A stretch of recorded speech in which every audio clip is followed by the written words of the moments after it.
What's going on, guys, and welcome back to another video. What you see in front of me is my current video editing workstation. This is a dual socket LGA 2011 Intel Xeon workstation, 20 cores, 40 threads, and it is quite a beast at its job. However, we've been having a bit of hardware issues with the system itself.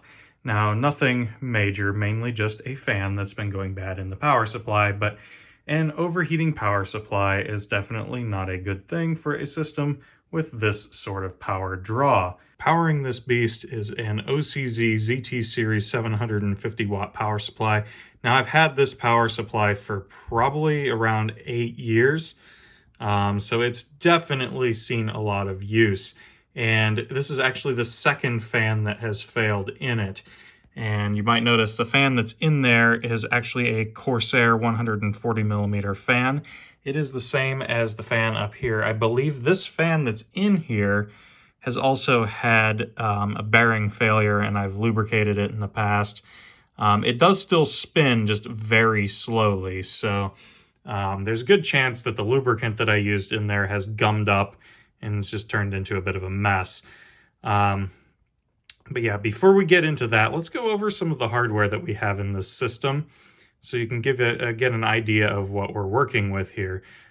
First thing off, you'll probably notice this thing is absolutely filthy. It's been running for about 2 months, a little over 2 months nonstop, and it is quite dusty in here, and it is really, really filled up with dirt and dust. So anyway, so up top here, we've got two LGA 2011 Xeon processors. These are 2680 V2s, I believe. They're 10 cores, 20 threads each, and they're like 2.3 gigahertz, 2.4 gigahertz. They'll boost up over 3. They're pretty decent CPUs. They're definitely single core performance-wise on them is definitely not great. But they get the job done. They're pretty good for video rendering. Underneath here, we've got our video card. This is an RX 570 4 gig. It's nothing special, but it gets a little bit of a GPU acceleration in whatever programs I happen to be using, whether it be Adobe Premiere or, as I'm leaning towards trying to transition to now, DaVinci Resolve. Under that, we actually have two PCI Express and SSDs. These are from LSI. They're 1.86 terabyte LSI warp drive SSDs. I have an active cooling system on them, two little 40 millimeter fans, and those do a nice job of keeping them cool while they do produce a bit of noise. Under that is our sound card, which I will be removing since this is a server motherboard. There is no onboard sound.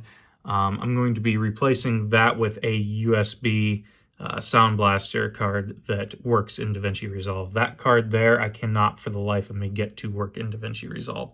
So it's going away, and that will actually allow me to free up one more PCI Express slot. So I will be able to take this video card, move it to the bottom PCI Express slot, because right now this is covering another one. So if I move that down, that will open up another slot for me to use, and I can use all of the room, all the expansion I can get on here, because this motherboard is extremely light when it comes to I/O. So if we swing around back here, you'll notice we have not much. PS2 VGA, a serial port, 2 USB 2 ports, 5 Ethernet ports, and that's it. And yes, I am missing the I/O shield on here. This board was given to me for free, and I did not get the I/O shield. So this system is definitely a budget workstation build, basically thrown together out of whatever junk I could find. I'm not proud of the cable management. This was just kind of hacked together at the last minute to get a job done. But hey, it worked, and it's worked really well up until now, until that fan failed. So it's been a pretty reliable system, and it drives 6 monitors when it's running. So it does a really good job of that, and it runs nice and cool. Not really quiet, but that's okay. I've got a lot of fans in Most of these, the really cheap Chinese ones up here and in the front, they just run full tilt all the time. So yeah, they're a little bit rumbly sounding, but nothing too bad. So first thing we've really got to contend with here is the power supply. So let me go ahead and rip that out of here real quick, and we'll see if I can just re-lubricate that fan, because I have this 140 up here, but this is another one of those same Corsair fans, and these have been very unreliable to me. I'd really rather not put a different fan in there if I don't have to. If I can just add a drop of lubricant to that one and get it spinning nicely again, I mean, if it lasts another 6 months to a year, I'm fine with that. And at that point, I'll probably order a Noctua replacement or go with an entirely different power supply, because this one has definitely seen a lot of use, although it has been an extremely reliable power supply for me. It being a pretty old unit. Apparently the newer OCZ units were pretty poor, but I think this was old enough to be one of their decent models, and it's really it's lasted very well for me, and I'm definitely putting quite a load on it. This thing is one heck of a space heater when it's running full bore. So I might look at upgrading to like a Supernova, EVGA Supernova 1000 watt somewhere down the line, but for now, this is running just fine, and I've run multiple hour render sessions on this, and it has not been a problem. So, yeah, maybe in the future I will look at upgrading, but right now, good enough. And that's the power supply out of the system. You'll notice the cable for the fan is actually separate. I did this before so I could plug the fan into the motherboard to control its speed based on CPU temperature. I figured that was... back in the day when I was running this, I was all about silence and thought that was probably a pretty good idea. I also didn't want to like redo the connector and everything on it to get it to run. That's actually worked pretty well up until now. So yeah, we'll have to crack this guy open. If you are doing something like this, be very, very careful. I never suggest anyone take apart a power supply unless they know exactly what they're doing. These things have fairly beefy capacitors in them, and they can be charged upwards, they can be charged up to, mains voltage, wherever you're at whatever voltage your country operates at. So, yeah, you have to be very cautious, because you can get pretty badly injured by touching the wrong thing in these. They should technically bleed off the charge on those capacitors, but if you have a nasty cheap power supply, it may not. So just be very, very, very careful if you are ever doing anything like this, and honestly, I would suggest probably staying away from it. So here's the inside of the power supply. It's fairly dirty inside, but not really that bad. I've seen much worse. This is a fairly well-built power supply. It's got good heat sinking, and it's pretty component dense for a 750 watt power supply. So I do expect this to be a fairly decent unit. So just taking this time to check for any capacitors that may be bulging or anything along that nature, and I'm not seeing any. So yeah, I think this unit's in pretty good shape still. I just need to vacuum it out real good. Probably take a paintbrush, loosen up any of the dirt that's in there, and suck it out with the vacuum. And the elephant in the room is the fan. So yes, this indeed was the one that I repaired before. You'll notice there's a hole drilled in the back all the way down to the bearing. That is where I lubricated it. It did work for probably about 3 years, so I'm pretty happy with that, really. But you can see when I try to spin that, it doesn't really, it kind of vibrates and just stops. So there's a lot of resistance there. So what I'm going to try to do is re-lubricate this and see if I can get it working a little bit longer. If not, I will just swap it with the 140 up here that is fully functional, or at least right now it's fully functional. I wouldn't be surprised if that one bit the dust in another couple of months. So that's why I'm reluctant to use that, because I would just have to do this to it anyway and lubricate it. So okay, so I have a blunt syringe with a bit of oil in it. So I'm going to use that to get down into the bearing assembly here. And oh, it's gotten quite crusty in there, I can tell. Let's just give it a couple drops here and see what it does.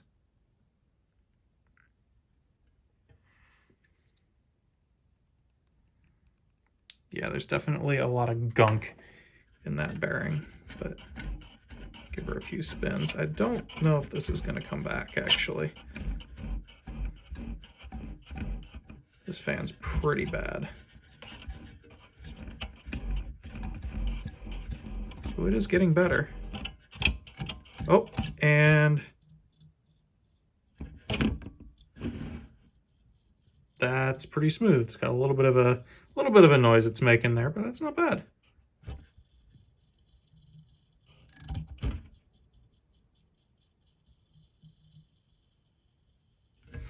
I think once I clean this out, it'll probably be even better. So yeah, I'll let that soak in a little bit more, and then we'll vacuum this guy out and see how it works.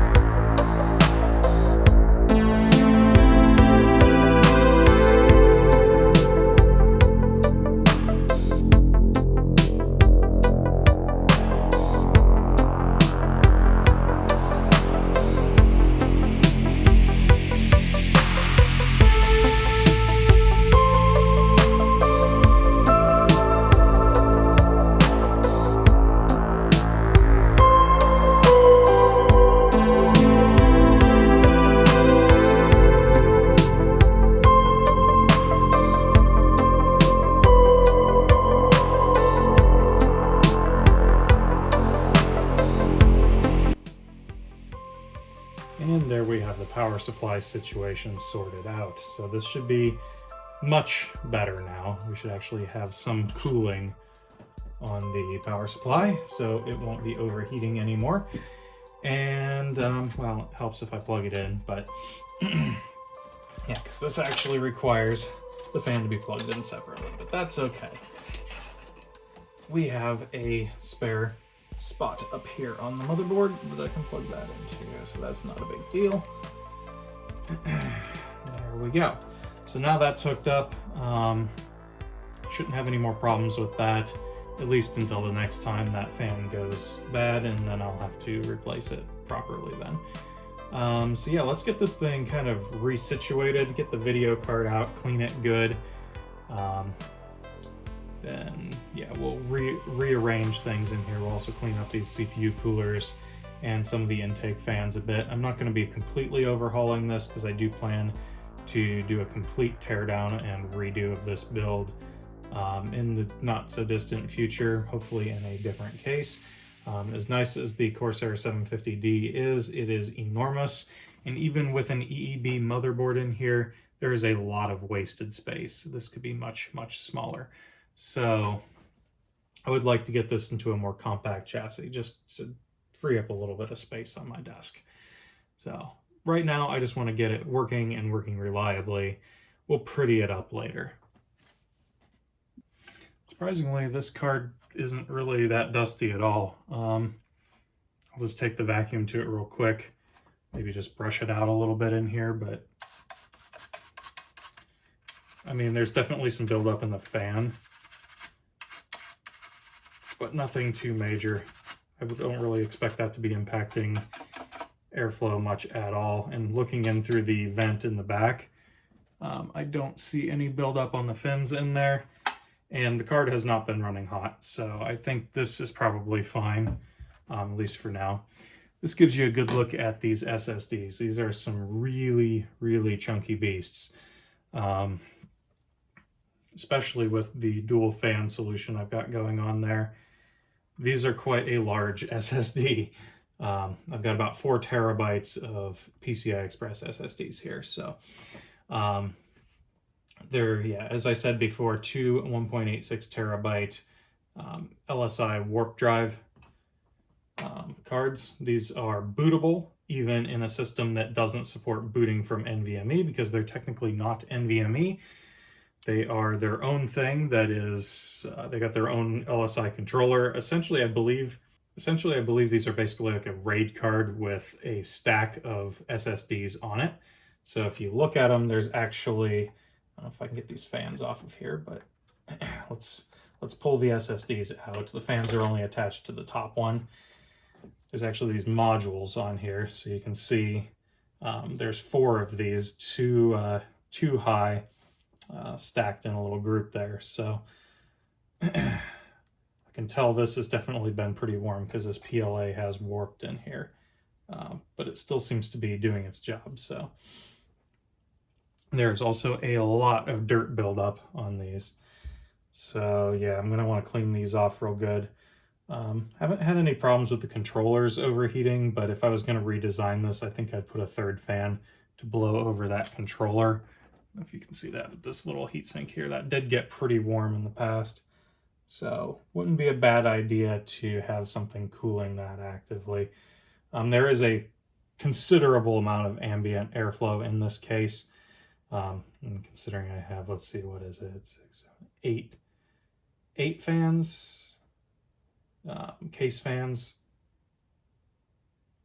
7 case fans. Yeah, there's only 2 in the front. 7 case fans plus the power supply fan, which I have venting out, and we have our 2 CPU cooler fans along with these 2 little guys here. So there's a lot of fans going on in here. So there's kind of a wind tunnel of activity in this case.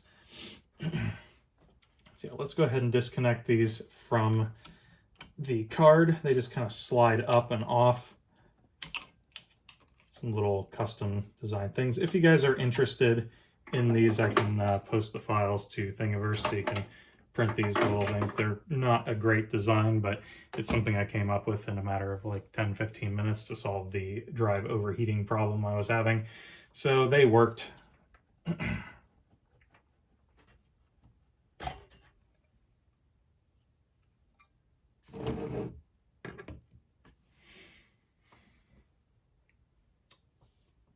And the only other thing that I want to remove out of here is the sound card, and this is going to be a permanent removal. I may eventually get rid of this little USB 2 breakout because it's really ugly, but for now, it's going to stay in there. So that's what I plug my mouse into. So, so if I remove that, I should now be able to take and put the video card in the bottom slot, which I know, the video card should generally go in the top slot. But that being said, it really is like this, they're all 16x slots. It really shouldn't matter at all. And this bottom one is a full 16x slot. I think the one above it is only an 8x. Yeah, it looks like it's only got pins out to 8x. The bottom one definitely is a full 16x. And the video card, it's not really being hit that hard. And it's not a very good video card anyway, so it's not really going to matter. Let's get that in there. This board doesn't have all of the standoffs behind it, so I'm going to support it while I put this in there. This case wasn't designed for EEB motherboards, so it doesn't exactly, like it, they fit fine, but there's not standoffs in every spot where they're supposed to be. Come on.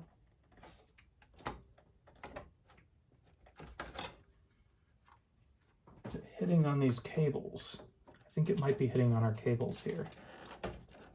This could be problematic. Yeah, it is. It's totally impacting those cables. Damn. What is this USB cable going to?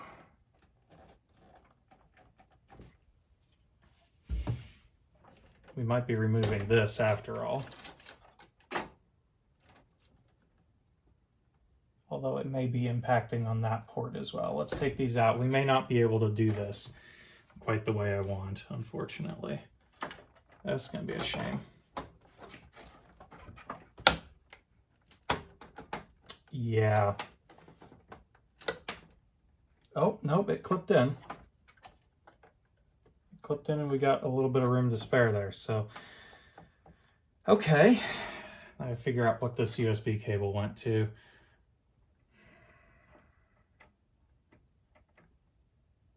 probably the front USB ports. Yeah, that would be my guess. That I do want, unfortunately.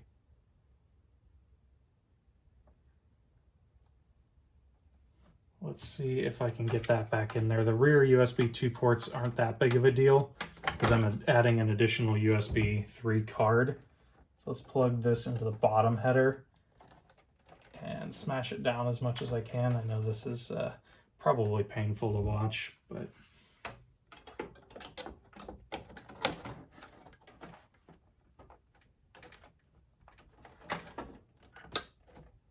hey, she's in. Okay. Back out it comes again. We'll try plugging the other cable in. This one I can foresee being an issue, but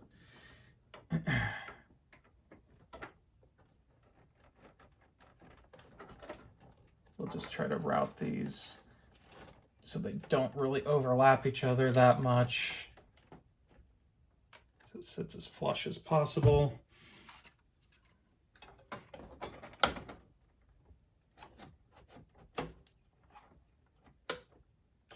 Okay, it's in. Everything's in. Okay, not bad. Get one of our thumb screws in here. I don't have quite enough to do this properly right now, but should be good enough. Get our power routed back to the card. Get these fans out so I can clean them here in a moment. And we can get our secondary USB 3 card installed. So that gives us 4 USB 3 ports, which isn't great, but better than 2.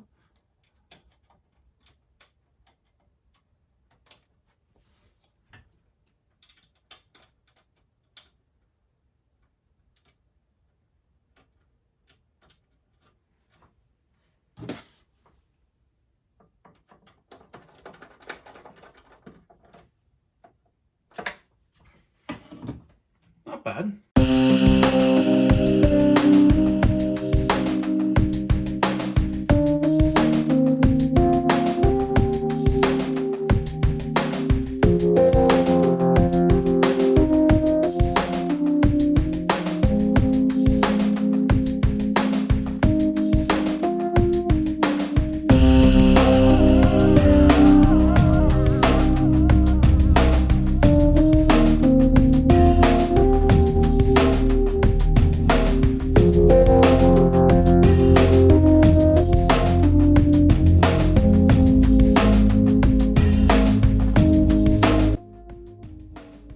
And there we have it. That's looking much, much cleaner.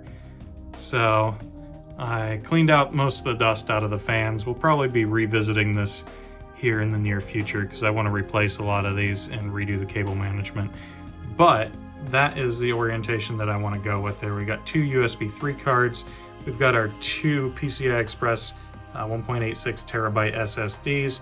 We've got our RX 570 and our power supply with the newly lubricated fan, and we even managed to retain our USB 2 ports down there. And with the card in that position, they're not as noticeable, so I don't mind them as much anymore. So let's go ahead and power this thing on and make sure it still works. And I didn't damage anything in the process of moving things around, yeah. One minor inconvenience of having the video card in this spot is it does cover up the debug readout, so that's a bit annoying, but hey.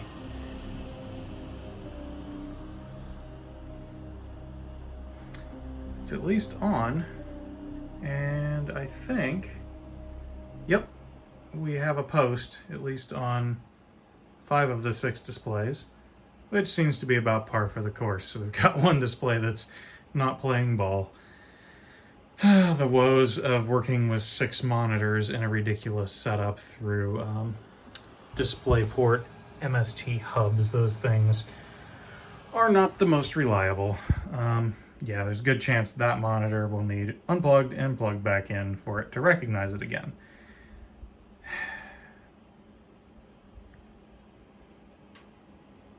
This is why when I get the system up and running properly, I usually just leave it on, because for some reason these hubs just have trouble when you're disconnecting and reconnecting things. So, or if the machine shuts down. And there we have it in all of its glory. The system lives again. I'm quite pleased with how well this went, actually.